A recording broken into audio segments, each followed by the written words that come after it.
J'en peux plus de mort, c'est incroyable ce qui m'est arrivé.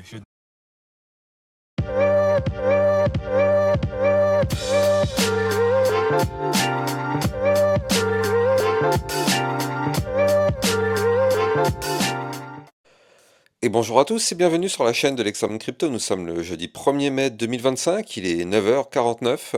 On va faire le point sur la situation bien évidemment du Bitcoin. On va regarder les news, on va regarder les indicateurs et les altcoins, bref que du lourd. Avec cette cryptomap dans le vert, ça fait plaisir, la crypto virtuelle qui continue d'exploser. C'était une crypto donnée dans le club LexaRocket, elle a pété très très fort quand même celle-ci. Sinon, il y a d'autres crypto-monnaies qui continuent de pousser, donc ça fait plaisir. Bon, on n'est pas trop mal, hein. De toute façon, tant que le Bitcoin ne se met pas à chuter, on n'est pas trop mal du côté des altcoins. On va regarder tout ça en détail. Allez, on démarre directement avec la partie concernant les news. Alors, du côté des news, il s'est passé pas mal de choses. Déjà, dans le club Rocket, on avait vu la crypto LTO et la crypto Alpha. Gardez bien en tête ces deux crypto-monnaies, on reviendra dessus tout à l'heure. Par la suite, on a le token 2049, ça y est, qui a commencé, vous savez, donc l'événement à Dubaï avec pas mal d'intervenants, pas mal de, comment ça s'appelle, de conférences. Et donc là, on a ouvert le bal avec CZ, donc qui reste inébranlable en disant qu'il était bullish en 2019, en 2022, en 2023, et il dit qu'il l'est, pardon, encore plus aujourd'hui. Les corrections, c'est du bruit, c'est la vision long terme qui ne change pas sur sa vision de 6Z. Donc après, bon, à un moment donné, il y aura forcément un bear market, hein, bien évidemment. Mais en tout cas, c'est vrai que pour l'instant, moi aussi, je partage un petit peu son avis. On est plutôt sur des choses qui semblent être bullish. Donc bon, on verra bien par la suite. Mais bon, c'est plutôt encourageant ce qu'on est en train de faire. Crypto qui nous pousse que Roswell, Nouveau-Mexique, devient la première ville US à lancer une réserve municipale en Bitcoin avec un don initial de 2 960 $ en Bitcoin. Les fonds seront utilisés une fois le seuil de 1 million de dollars atteint. Donc c'est une très très bonne nouvelle. Alors c'est un petit investissement pour l'instant, mais ça reste quand même une très bonne nouvelle parce que ça y est, c'est validé. Et ils commencent vraiment à se faire leurs réserves. Donc bon, avant d'en arriver à 1 million de dollars, il va se passer un certain temps, bien évidemment. Mais en tout cas, quand même, c'est vraiment intéressant. Crypto étant toujours qui nous pousse que les analystes de Bloomberg mettent à jour les chances d'approbation des ETF crypto spot.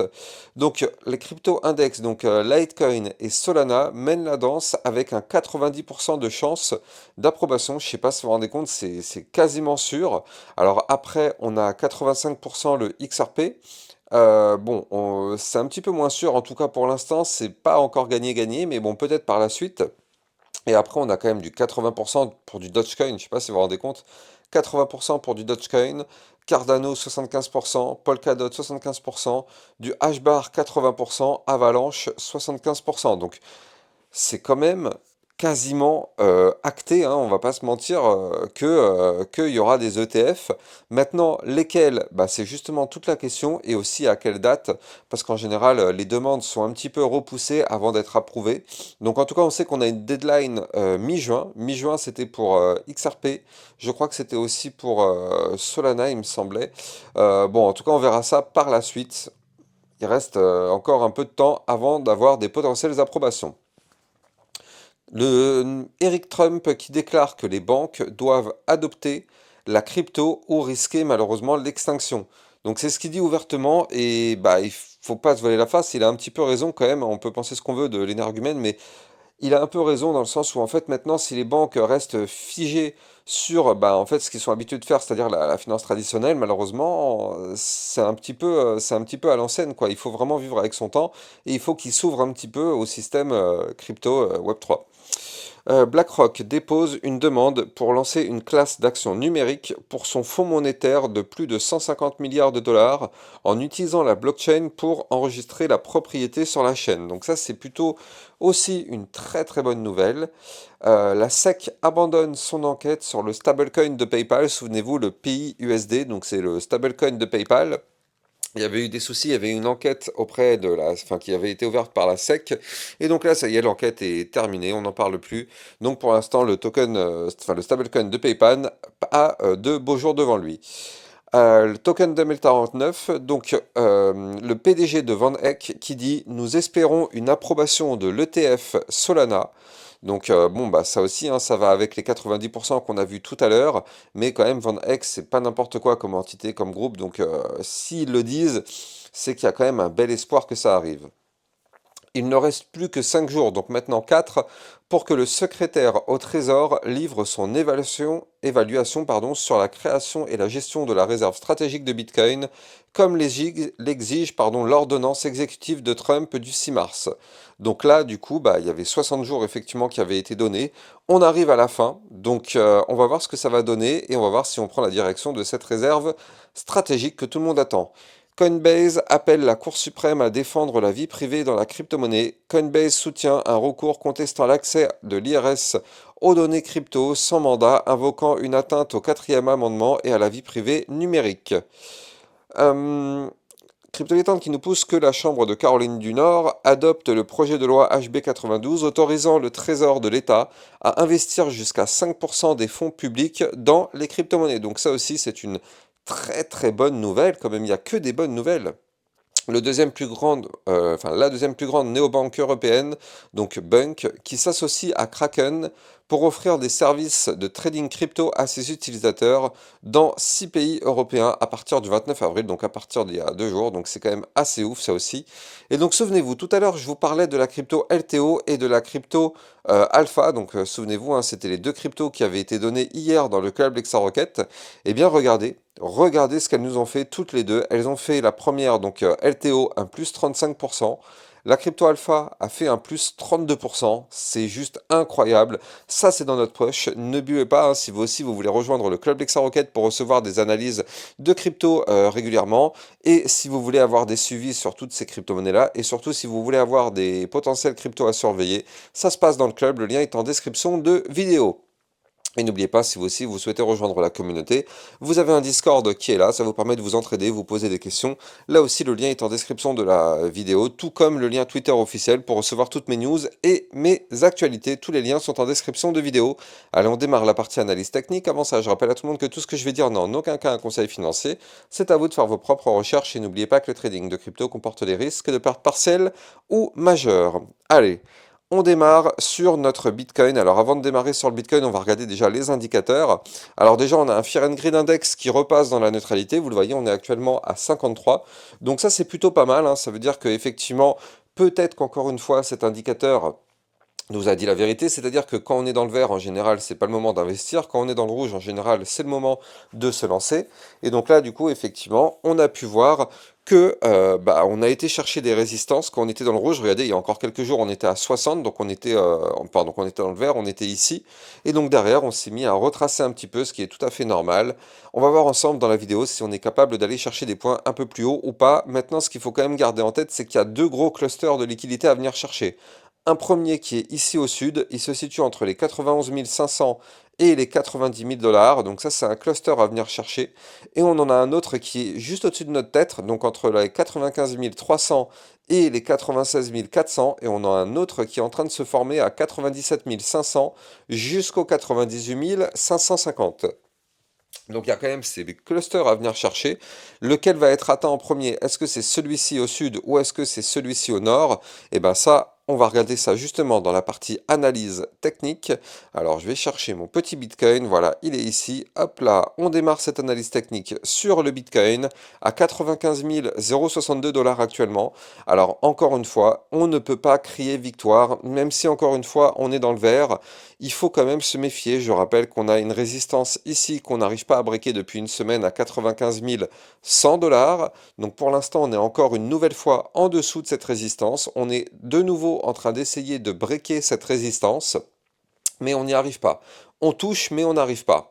Malheureusement, ça confirme notre divergence baissière qui est en train de se mettre en place depuis maintenant plusieurs jours. Comme vous pouvez le voir du côté du RSI, on est baissier. Ici, on le voit parfaitement, hein, on chute du côté du RSI. On était il y a quelques jours à 69-70, on est aujourd'hui à 66. Donc effectivement, on est sur une phase baissière. Du côté du graphique, on est sur une phase haussière. Donc là, effectivement, on a une divergence baissière qui est en train de se mettre en place. Pour l'instant, cette divergence n'est pas validée. On peut annuler cette divergence si on arrive à breaker les 95 100. Effectivement, ça permettrait de breaker cette divergence baissière. Je rappelle que tant qu'on est sous cette divergence baissière, on est à risque, mais effectivement, si on se met à casser les résistances, on peut annuler la divergence baissière. Le problème, c'est que non seulement on a les 95 100, mais juste au-dessus de la tête, on aura les 96 188 dollars. Donc on a deux résistances qui sont ici, juste au-dessus de notre tête, et on reste extrêmement proche de la zone 70 de RSI. Or, on sait que cette zone 70 de RSI est une zone de retracement. Donc justement, la vraie question c'est, est-ce que vous pensez qu'on va aller chercher des points plus hauts, notamment les 98 000 dollars, notamment les 100 000 dollars, ou est-ce que vous pensez que ça passera d'abord par une phase de retracement? Moi personnellement, c'est mon point de vue. Je pense que on ira chercher les 100 000 dollars bientôt, mais je pense que ça passera d'abord par une phase de retracement. Moi, vous me connaissez, hein, je suis pragmatique. Quand je vois un graphique avec pas mal d'informations plutôt baissières, je vais vraiment les prendre en compte. Et du coup, je vais plutôt mettre en avant le fait qu'on risque d'avoir effectivement un retracement. Mais derrière, on va trouver un rebond sur une des zones de support, 92 500, peut-être pourquoi pas les 88 631, peut-être même pourquoi pas les 86 322. Et derrière, on va s'appuyer dessus et boum, on va se mettre à péter pour aller chercher des points plus hauts, notamment les 100 000 dollars et pourquoi pas faire un nouvel ATH. En tout cas, moi, c'est ce que je pense. Dites-moi en commentaire, vous, quelle est votre théorie par rapport au Bitcoin?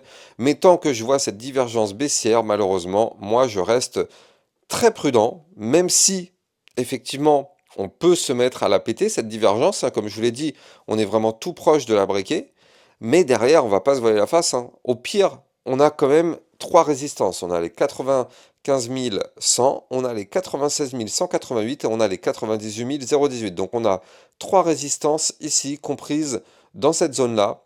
Donc franchement, c'est clair que c'est pas à gagner, hein. Et de toute façon, ce qu'il faut se dire, c'est que si jamais on se met à pousser et qu'on arrive à aller chercher cette boîte violette, bah regardez, la dernière fois qu'on était à l'intérieur de cette boîte violette, qu'est-ce qui s'est passé?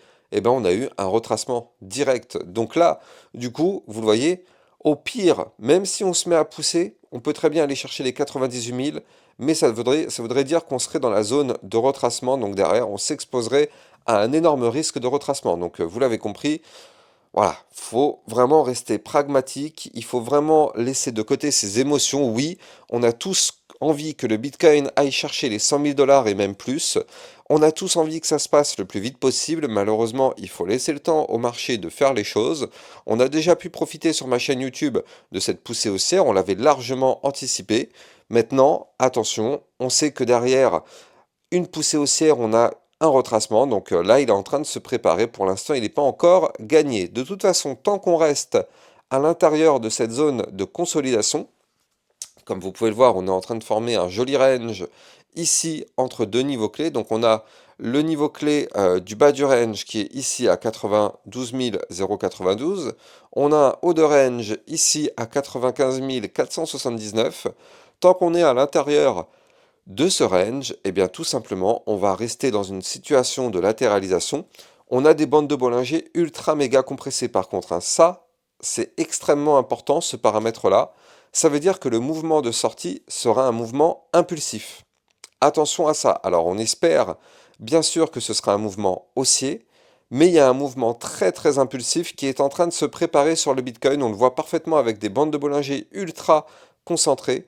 Ça veut dire que ça va péter, on ne sait pas la direction encore une fois, hein, mais tout ce qu'on sait c'est que on est plutôt proche du haut du range, donc il y a un espoir de tenter sa cassure par le haut. Par contre, si jamais on chute, bah, au pire des cas, on a un support ici à 94 024. Si on casse ce support, eh bien oui, ça voudrait dire qu'on prendrait la direction des 92 092. Mais tant qu'on est à l'intérieur de ce range, ça veut dire que ce range n'est pas breaké. Et donc tant qu'on est à l'intérieur de ce range, on a l'espoir encore de tenter sa cassure par le haut. Donc pour l'instant, oui, on est plutôt pas mal du côté de notre Bitcoin, on est plutôt propre d'un point de vue configuration, on est plutôt proche du haut du range, mais encore une fois, restons prudents, tout peut arriver, on peut très bien se faire malheureusement rejeter par le haut du range, parce que je rappelle que c'est une résistance, et entamer une belle phase baissière, donc justement le fameux retracement dont je vous parle. Par contre, si on casse ce range par le haut, il y a de très très grandes probabilités d'aller chercher les 98 000 dollars, hein. Peut-être même les 100 000 dollars. On va pas se mentir, si on casse ce range par le haut, vu les bandes de Bollinger qui sont compressées, on pourrait très bien faire un 4 ou 5% sur le Bitcoin. Pourquoi pas aller chercher, effectivement, comme je vous le dis, hein, aller chercher les 100 000 dollars, ça rentrerait complètement dans les 4 ou 5%. Donc, on a une target à 100 000 dollars tout de même, il faut le noter, en cas de cassure du range par le haut ici. Donc, pour l'instant, ça tient. Mais on va voir si effectivement on arrive à valider tout ça. En tout cas, on aura une réponse vraiment dans tous les cas très très très bientôt. Alors du côté du Bitcoin, on l'a vu, hein, pour l'instant on est toujours dans une belle configuration, même si on a quand même cette divergence baissière en vue jour qui commence à être inquiétante. Mais pour l'instant du côté des altcoins, ça n'a pas vraiment d'impact. Au contraire, les altcoins pour l'instant en profitent pour récupérer un petit peu de force. Et regardez notre Solana, il vient de nous faire ce qu'on appelle un pullback parfait. Pullback parfait en plus de ça avec une bougie en marteau, franchement incroyable ce qu'il a fait, regardez. On avait fait ici donc la cassure du range, donc les 145 avaient été breakés. On savait que ça, c'était pour reprendre une tendance haussière, donc là on est en plein dedans, hein, la tendance haussière, vous le voyez. On a cassé la tendance de latéralisation, vu qu'on est sorti de la boîte de latéralisation, ici vous le voyez. Cassure du range par le haut, signal d'achat. On démarre une tendance haussière, on revient retester le niveau clé qu'on a breaké, on reste sur un point haut plus haut que les précédents, on reste au-dessus du range, et hier on a clôturé la journée sur un magnifique chandelier en marteau. Donc un marteau, je rappelle, c'est un petit corps de bougie et une grande mèche au sud. C'est exactement ce qu'on a fait, ça c'est en général une bougie de retournement haussier. Donc là effectivement on est en plein dedans. Maintenant si on veut vraiment se remettre à pousser, il va falloir, je pense, breaker ici les 152 dollars, qui pour moi est vraiment le niveau clé qu'il faudra breaker pour pouvoir avoir une reprise haussière du côté de notre Solana. On n'y est pas encore. On va, oui, effectivement, surveiller tout ça en détail.